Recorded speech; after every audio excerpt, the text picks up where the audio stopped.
पक्षप्रवेश केला असेल तर त्या ठिकाणी ह्या बाबतीमध्ये मला थोडंसुद्धा माहीत नव्हतं.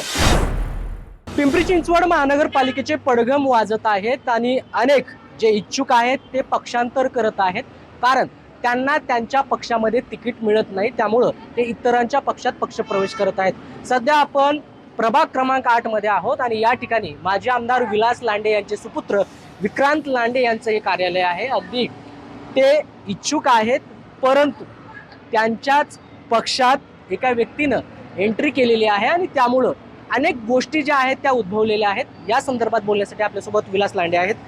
शेठ, काय सांगाल? खरं तर विक्रांत लांडे हे जे तुमचे सुपुत्र आहेत ते या प्रभागातून इच्छुक आहेत, परंतु काही व्यक्तींच्या प्रवेशामुळं काही गोष्टी घडू शकतात. नाही, याच्यामध्ये तर शेवटी लोकशाही आहे, हे घडण्यासाठीच पक्ष असतो आणि पक्षाला नेहमी कार्यकर्त्याची गरज असते. त्या दृष्टिकोनातून कार्यकर्ते आलेच पाहिजे, पक्ष वाढला पाहिजे ही भावना त्या ठिकाणी प्रत्येक पक्षप्रमुखाची असते आणि त्यामध्ये आमच्या अजितदादांनी हा निर्णय घेतला असेल तर त्या ठिकाणी वावगं काय आहे असं मला या ठिकाणी वाटतंय. नाही, परंतु या पक्ष प्रवेशाबाबत आपल्याला काही माहिती होती, कल्पना होती? नाही, याच्यामध्ये जरी समजा पक्षप्रवेश केला असेल तर त्या ठिकाणी ह्या बाबतीमध्ये मला थोडंसुद्धा माहीत नव्हतं. फक्त माझ्या कानावरती यायचं, मला कार्यकर्ते सांगायचे असा असा प्रवेश आहे, यांचा प्रवेश आहे. तुम्ही म्हणून चांगली गोष्ट आहे की आपल्या पक्ष संघटनेला त्या ठिकाणी बळकटी मिळणार आहे, कारण शेवटी आयुष्यात काम करत असताना या अनेक संकटावरती मात करत मी इथपर्यंत आलो आहे. ते नागरिकांच्या आयुष्यात, नागरिकांच्या आशीर्वादाने त्या ठिकाणी मी आजपर्यंत आलेलो आहे. शेवटी नागरिकांचा आशीर्वाद हा महत्त्वाचा असतो, विश्वास टिकवणं महत्त्वाचा असतो. तो विश्वास शेवट पण टिकवला का, तर एक निष्ठा त्या ठिकाणी या पवार परिवारावरती मी ठेवलेली.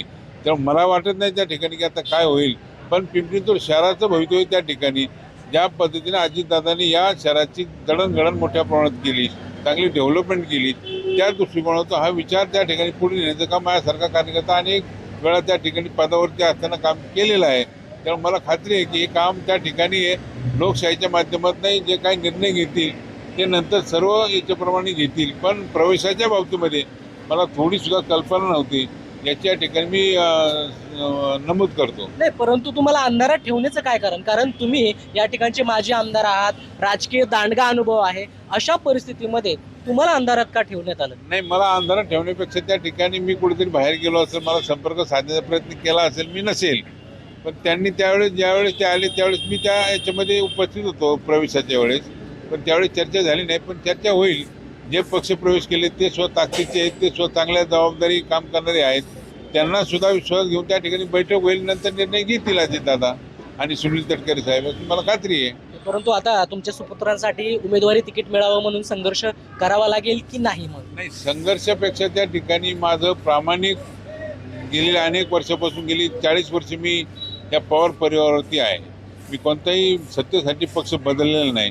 मला अन्याय झाला, मी अपक्ष उभा राहिलो, नागरिकांच्या कोर्टात जाऊन त्या ठिकाणी नागरिकांनी मला नाही दिलेलं आहे, ही जबाबदारी सर्वांना माहिती आहे आणि या शहरातल्या सगळ्यांना माहिती की कोणत्या पक्षात गेलेला नाही. सहाने जे आहेत त्यांनी प्रवेश केलेला आहे, त्यामुळेच विक्रांत लांडे यांच्या उमेदवारीबाबत शाशंका निर्माण झालेली आहे. परंतु माझा पवार कुटुंबावर एकनिष्ठ आहे, म्हणून मला किंवा माझ्या जे सुपुत्र आहेत विक्रांत लांडे यांना उमेदवारी मिळेल असा जो विश्वास आहे तो विलास लांडे यांनी व्यक्त केलेला आहे.